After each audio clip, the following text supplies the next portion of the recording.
دوسرے پارے کے آغاز میں سورہ البقرہ میں اللہ تعالیٰ نے قبلے کی تبدیلی کا ذکر فرمایا ہے۔ مسلمانوں پر جب اللہ نے نماز کو فرض کیا تو ابتدائی طور پر مسلمان بیت المقدس کی طرف رخ کر کے نماز ادا کرتے تھے۔ حضرت محمد صلی اللہ علیہ وسلم کی یہ دلی تمنا تھی کہ اللہ تعالیٰ قبلے کو تبدیل کر کے بیت الحرام کو قبلہ بنا دے۔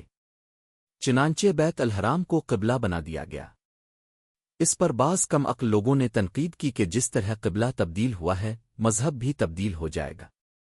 اللہ تعالیٰ نے فرمایا کہ قبلے کی تبدیلی کا بنیادی مقصد یہ ہے کہ اللہ تعالیٰ دیکھنا چاہتا ہے کہ کون حضرت محمد صلی اللہ علیہ وسلم کا سچا پیروکار ہے اور کون ہے جو اپنے قدموں پر پھر جانے والا ہے، وگرنہ جہتیں تو ساری اللہ تعالیٰ کی بنائی ہوئی ہے۔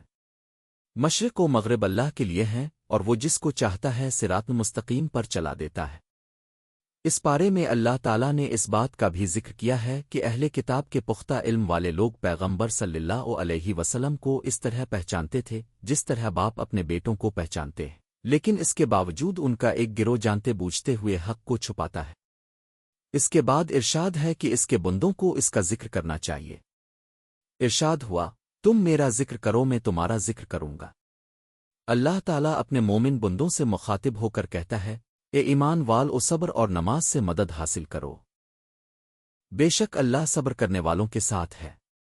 رب کی تائید و نصرت صبر کرنے والوں کے ساتھ ہوتی ہے۔ ارشاد ہے کہ شہید مرتا نہیں بلکہ زندہ ہوتا ہے مگر تم اس کی حیات کا شعور نہیں رکھتے۔ اگر کوئی مصیبت آئے تو کہو کہ بے شک ہم اللہ کی طرف ہیں اور اللہ ہی کی طرف واپس جائیں گے۔ اس کے بعد ارشاد ہے کہ صفا اور مروہ اللہ تعالیٰ کی نشانیاں ہیں، پس جو کوئی بھی حج اور عمرہ کرے اس کو صفا اور مروہ کے درمیان صحیح ضرور کرنی چاہیے۔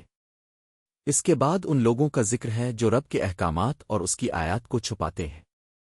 ارشاد ہے کہ ایسے لوگوں پر اللہ کی اور لعنت کرنے والوں کی لعنت ہو، یعنی ایسے لوگ اللہ کی رحمت سے محروم رہیں گے۔ اس کے بعد ارشاد ہے کہ نیکی یہ نہیں ہے کہ تم عبادت کے لیے مشرق کی طرف رخ کرتے ہو یا مغرب کی طرف، بلکہ حقیقی نیکی یہ ہے کہ انسان کا اللہ تعالیٰ کی ذات حساب کے دن تمام انبیاء اور ملائکہ پر پختہ ایمان ہو، اور وہ اللہ کی رضا کے لیے اپنے مال کو خرچ کرنے والا ہو، نماز قائم کرنے اور زکوٰۃ صحیح طریقے سے ادا کرنے والا ہو، وعدوں کو پورا کرنے والا ہو اور تنگی اور کشادگی دونوں حالتوں میں صبر کرنے والا ہو۔ جس میں یہ تمام اوصاف ہوں گے وہی حقیقی متقی ہے۔ اس کے بعد قانون قصاص و دیت کا ذکر ہے۔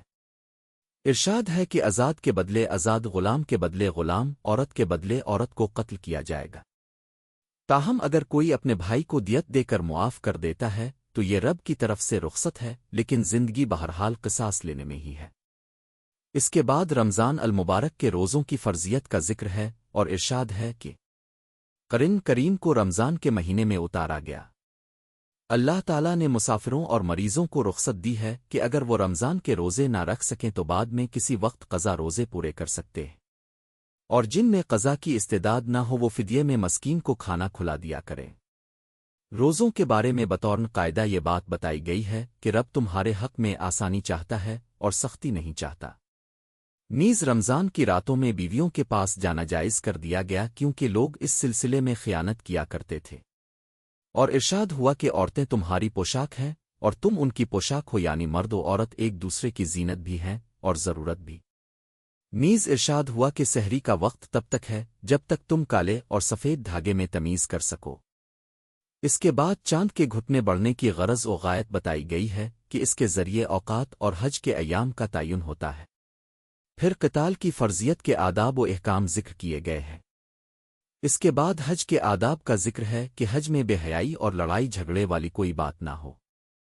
ارشاد ہوا کہ حاجی کو زاد راہ کی ضرورت ہے اور سب سے بہترین زاد راہ تقویٰ ہے۔ اس کے بعد دعا مانگنے کا طریقہ بتایا گیا۔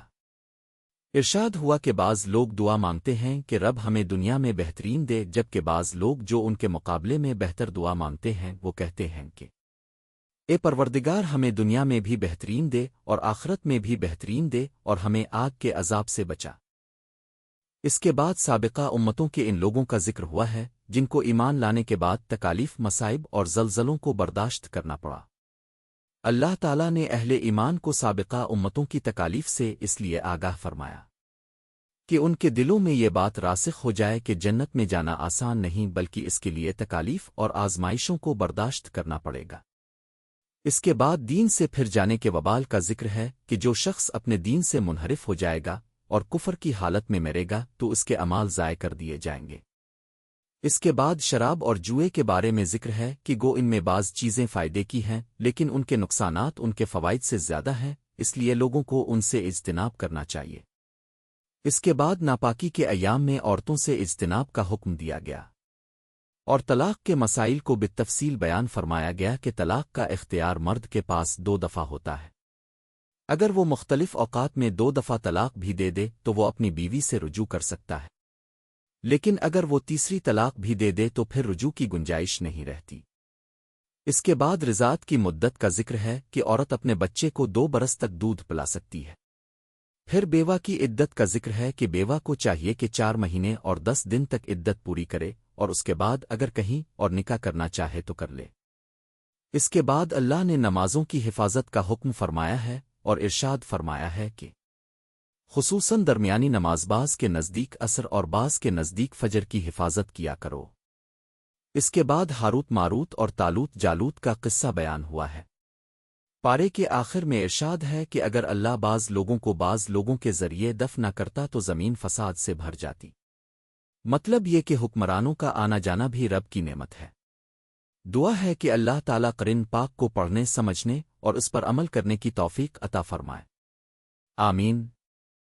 Thank you for your time.